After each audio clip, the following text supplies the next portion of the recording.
My self Anju Kapoor, associate professor in botany, government college Kota. आज जो हम टॉपिक ले रहे हैं वह टॉपिक एमएससी सेमेस्टर 3 के स्टूडेंट्स के लिए है, जिनका स्पेशल पेपर प्लांट इकोलॉजी है, जिसे हम पेपर में एनवायरमेंटल बायोलॉजी के नाम से जानते हैं। उसका जो सबसे पहले बात आती है एनवायरनमेंट की, कि एनवायरनमेंट यानी कि पर्यावरण वो होता क्या है। एनवायरनमेंट के बारे में हम सभी अच्छी तरह भली भांति परिचित हैं और एनवायरनमेंट के लिए कई साइंटिस्ट ने अपनी अलग अलग डेफिनेशन दे रखी है। The sum of all social, biological, physical and chemical factors which surrounds an organism, इसको भी हम एक डेफिनेशन के रूप में मानते हैं। जो इसकी और डेफिनेशन है वो है environment is the collective form of all biological, physical and chemical components present on earth which affects life of mankind and also get affected by man. Environment is the total of all biotic and abiotic, natural and unnatural conditions which surrounds an organism. ये सब हैं जो environment की definition कई प्रकार से चली आ रही हैं और जो according to Word Dictionary है उसके according जो definition है उसे हम इस प्रकार define कर सकते हैं। Environment is the sum of all the conditions, process and effects which influence development, life and death of organisms, their classes and species.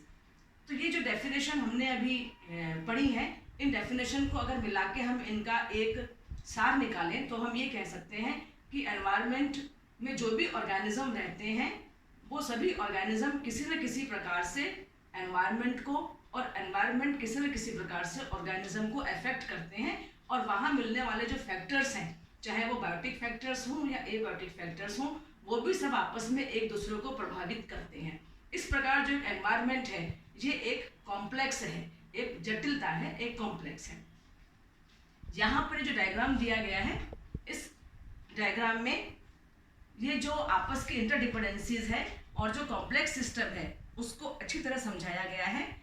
जैसे कि ऑर्गेनिज्म है, कोई भी मिलने वाले ऑर्गेनिज्म है, चाहे वो माइक्रो ऑर्गेनिज्म हो या मैक्रो ऑर्गेनिज्म हो, जो भी लिविंग ऑर्गेनिज्म है जो कि अर्थ सरफेस पर मिलते हैं, ये ऑर्गेनिज्म रेडिएंट एनर्जी से, वाटर सिस्टम है, एटमॉस्फेयर और सॉइल सिस्टम, इन सब से आपस में एक दूसरे को प्रभावित करते हैं और प्रभावित होते भी हैं। रेडिएंट एनर्जी ऑर्गेनिज्म तक आती है, वापस लौटती है। इसी प्रकार ऑर्गेनिज्म से वाटर सिस्टम जुड़ा हुआ है, सोयल सिस्टम जुड़ा हुआ है और उससे मिलकर पूरा जो एटमॉस्फेयर बनता है वो भी आपस में जुड़ा हुआ है। ये इस डायग्राम से हमें भली भांति समझ में आता है कि किस प्रकार से एनवायरनमेंट में ऑर्गेनिज्म रहता है और किस प्रकार उसकी मिली जुली प्रतिक्रिया आपस में होती रहती है। अब हम बात करते हैं कि एनवायरनमेंट का कॉन्सेप्ट क्या है, कि कॉन्सेप्ट ऑफ एनवायरनमेंट, या हम कह सकते हैं कि एनवायरनमेंट्स के कंपोनेंट्स क्या हैं। एनवायरनमेंट्स के दो मेन कंपोनेंट्स हैं, बायोटिक फैक्टर्स और एबायोटिक फैक्टर्स।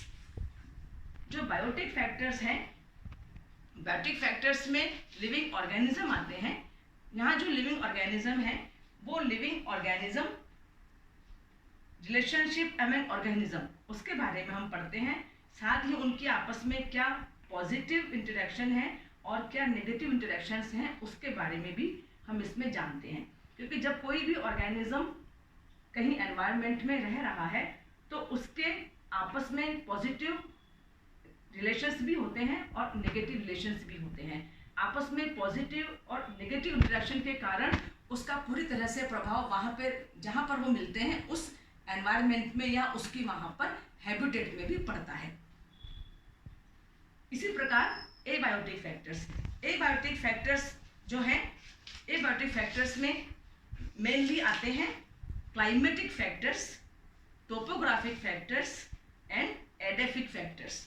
क्लाइमेटिक फैक्टर्स के अंदर जो हम इंक्लूड करते हैं वो है light factor, temperature factor, precipitation या rainfall, humidity of air, atmosphere gases and wind, atmospheric gases, wind factors and fire factors.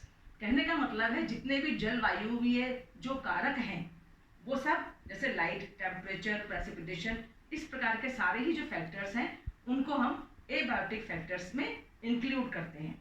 इसी प्रकार दूसरा यहाँ पर होता है टोपोग्राफिक फैक्टर्स, जिसको हम फिजियोग्राफिक फैक्टर भी कहते हैं, जिसमें आता है height of mountain chains, directions of mountains and valleys, स्टेपनेस of slope and exposure of slope. इसी प्रकार एक और इसमें आता है एडेप्टिव फैक्टर, जिसको हम सॉइल साइंस के नाम से भी जानते हैं।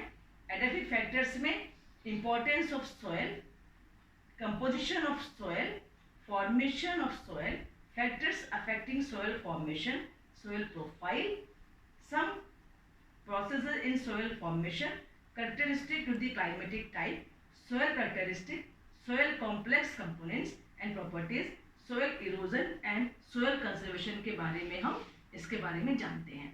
तो यहाँ आज हमने देखा कि एनवायरनमेंट दो प्रकार के मेन कंपोनेंट से मिलकर बना होता है, एबायोटिक फैक्टर और बायोटिक फैक्टर्स, यानी कि जैविक कारक और अजैवीय कारक दोनों से मिलकर बना होता है। और जो एनवायरनमेंट है उसमें मिलने वाले जो ऑर्गेनिज्म हैं, उन ऑर्गेनिज्म का पूरी तरह से एनवायरनमेंट पर भी प्रभाव पड़ता है और एनवायरनमेंट का ऑर्गेनिज्म पर भी प्रभाव पड़ता है। Thank you.